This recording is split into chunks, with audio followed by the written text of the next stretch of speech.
Hey folks, my name is Jürgen, aka Not I'm Proud of It, and Destiny has brought you to my channel today to have a look at the Gemloader Toploader Binder here together with me. I really like to protect my cards, as you know, especially if we are talking about old cards, like Arabian Nights here. Not the most expensive cards I have here on the table, but I got a couple of very expensive Arabian Nights ones, and I honestly like double sleeving, but I think adding cards to top loaders gives a little bit more protection. The only problem is, how do you display them? And the Gemloader Toploader Binder offers a solution for that, because it actually can hold cards in top loaders. That's why it's called a Toploader Binder. We're going to have a look at a couple of other Gemloader products here. I already did a review of the Gemloader Graded Card Binder, which I think was awesome. I am going to put the link to that video at the end of this video, but I thought we need to have a look at the Toploader Binder as well, because I think that is definitely something that might interest a lot of you, and it interests me immensely how that one works. You, of course, if you would order this one, and I don't say you need to, listen to what I have to say first, but if you're interested, you can, of course, order top loaders as well from Gemloader here. Got a couple with a blue border here. I got the see-through ones without any colored borders. I got, I put up a couple of things here already.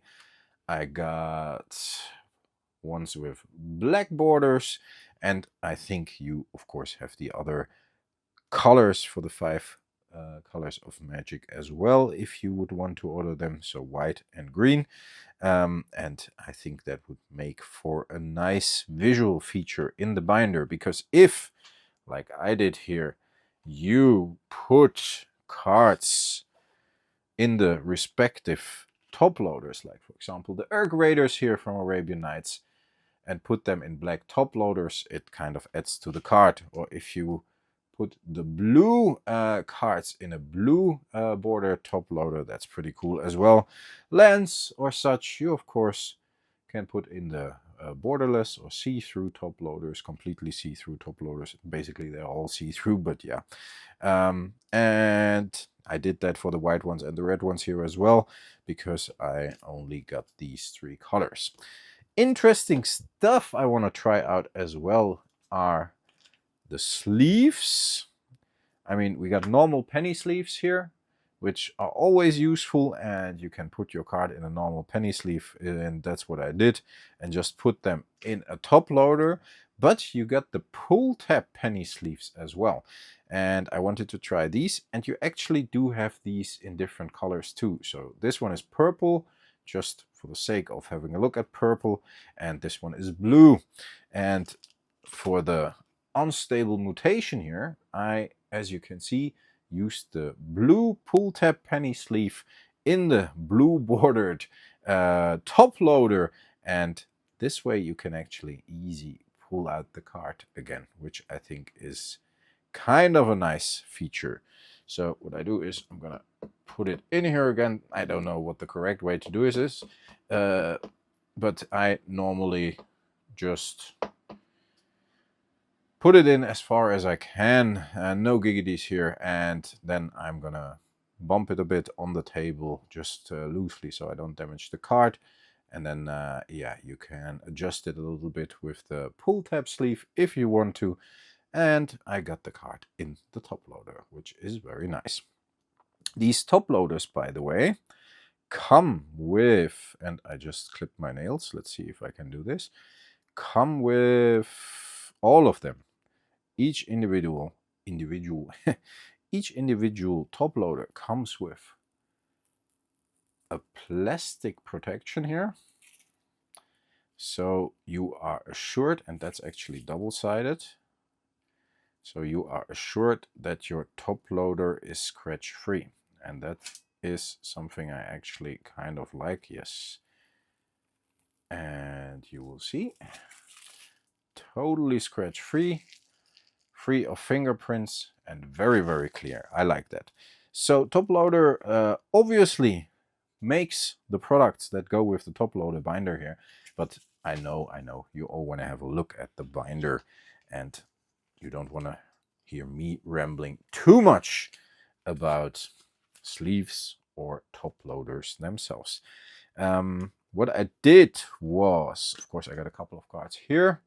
As you saw, we're going to put these in the binder, but I already filled the binder with a lot of top loaders, so we get a feeling for how the binder reacts to being filled with top loaders. And it's a very big binder. Let's compare it. You see it, it almost doesn't fit. I put up the camera very high, it almost doesn't fit into the frame. If you take like a 12 pocket page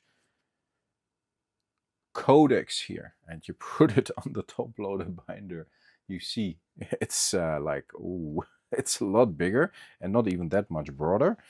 And if you would take a 9 pocket binder, it's even a lot smaller than this. So this is actually a 9 pocket binder for normal sleeved cards, and below the top loader binder is a 9 pocket binder for sleeved cards. I like that it actually has a zipper, because I think that's very neat to be able to prevent dust from getting into the binders if you have them just on the shelf or whatever. So this is pretty cool. Quality feels very, very nice. I think this one is called Hazel. The color, I liked it. It looks a little bit like leather, and it feels a little bit like leather as well. And if you open this bad boy up, you will see it opens up pretty widely. I have to put everything aside. You can see the first page here. And as you can see, I already put in like 7 top loaders to make sure the binder is filled. And I did that up to like more than half of the binder, so we can get a good impression. The binder does hold 260 cards. And what you can do, of course, and I got rid of the plastic on the top loaders for a few of them, but for the sake of the video, I just put in the top loaders quickly so we can actually see how the binder reacts. But that's why you see a little corner being like plastic being loose here. Doesn't have anything to do with quality. It's just that I here, for example, already got rid of the plastic. And for that one, as you can see, it already gotten loose a bit. Yeah, for that one I did not. Like, yeah, can do it. Could do the other side as well, but I actually want to do that once I put actual cards in there. Then I can get rid of the plastic, and yeah, we're good.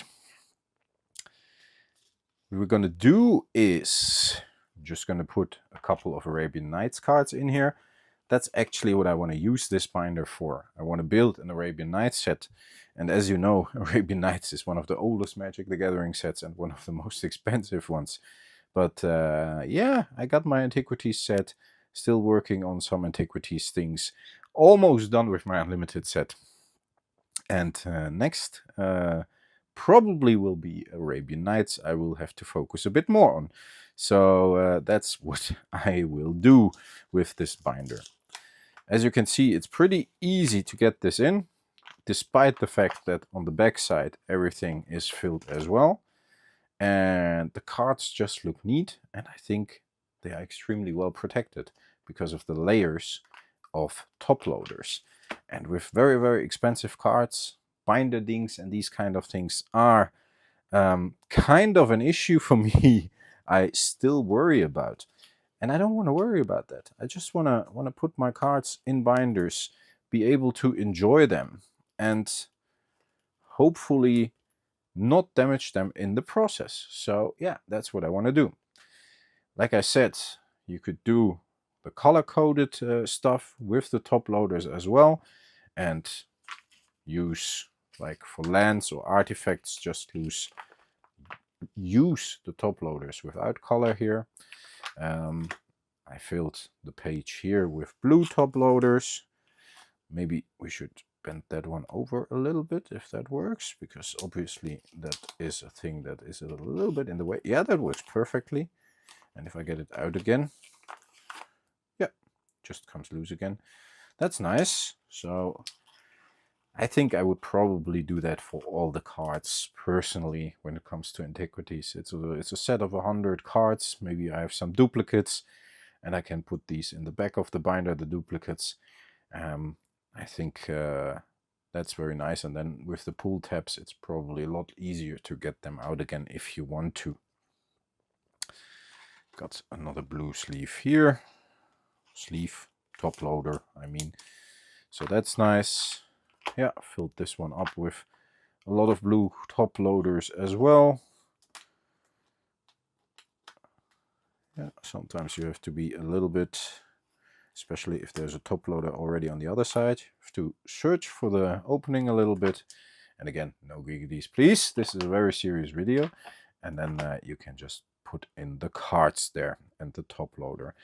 I think this is a very nice and secure way to store your cards. You see, this is filled with black top loaders, so this is all full. All these pages are full already. And still everything fits like perfectly. And yeah, I even filled it up to here. And there are a couple of pages I didn't fill, but I will do that as well in the course of course, collecting the set. But you get everything in here, like filled pages. They flip nicely, they display nicely. You can color code a little bit for a little more creative way of displaying. And in the end, your cards are super well protected. See that? Let's have a look at it. Pages lie pretty flat, and even if they would not, yeah, can you see this? Yeah. I'm holding that page, of course, a little bit to here, but I now my finger is gone, as you see, and everything still holds up pretty well because the top loaders, of course, themselves are already very sturdy. So that's kind of nice. And for the rest, if you open the page, this lies pretty flat too. But then if you see when it comes to the top loader, even though there's a little how do you call this? This is a little bent. Not bent. The page doesn't lie completely flat, as you can see, hopefully. Have to look in the camera, but I'm gonna lift this up so you can see this a little better. See, but still the cards themselves, and it doesn't matter that there are no cards in the top loaders, because the top loader itself, of course, is thick and there's room for the card in between it. It doesn't get thicker if you add cards. But the fact that the pages, even though they are not lying completely flat, do not affect the top loaders at all, of course, is very nice. Folks, what can I say? A second binder from Gemloader I'm reviewing. It is what I'm looking for when it comes to storing cards safely, you know. I even thought about one of those binders for my vintage deck and just put in the deck in top loaders. So if I shuffle my deck with like Moxes or Lotus or Time Walk or whatever, and other high-end cards, the top loaders more or less protect the deck, of course, if you like shuffle it that way, not like but just lay it out on the table and just randomize it, and then you can easily play with it, I guess. For my purposes, that would be fine. And if you put it in here, you get your whole deck like in a binder, and you can have a look at the deck without like people actually like, oh, let me have a look. Come on, man, we're gonna flip through the binder, have a look at the deck. And of course, for set collecting, it's very, very cool. I honestly think that is a very good solution if you have high-end cards, high-end sets, just very expensive trading cards that you want to display nicely, and you don't want to risk getting damaged in a binder by binder dings or bending or whatever. Then I think such a top loader binder here is the right way to go. I might use it for really, really high-end cards, which is a bit difficult for me personally because I want to keep sets together, you know. If I only would put in like the Library of Alexandria and yeah, maybe Ali from Cairo and Guardian Beast in here, then what do I do with all the other Arabian Nights cards, you know? But yeah, I think for a set, for an Arabian Nights set, this is actually the right approach. And you can easily, of course, close this, put it in a shelf somewhere. I normally would store it like this, like that's how I store all my binders, with the spine to the top, so the pages hang loose and there's no actual force, like this or whatever. Even if you put other binders on top of it, I normally store them like this next to each other. And then you get a very nice way of storing and protecting cards. And as you can see, there's still a lot of room actually. So the binder is already quite full, as you have seen. And still you can add a lot more to the binder. So I think if you fill it up completely, which I'm going to do, you won't have any trouble at all. You just have like a big, nice and puffy binder as it should be. Let me know what you think in the comments, folks. I think this is a really neat binder, and I actually will organize my Arabian Nights set to fit in here alphabetically, by color, like I always do with my sets. And I will revisit that binder once I've done that. But for now, I think I would like to know what you think. And if you already have used one of those, if you think that might be for you, if you think it looks cool, if you don't think so, fair enough, let me know why. I personally am very positive about this. Let me know in the comments what you think, folks. I'm very curious. In the meanwhile, as always, stay healthy, folks. Stay frosty. Thanks a lot for listening. I talk to you next time. Bye-bye.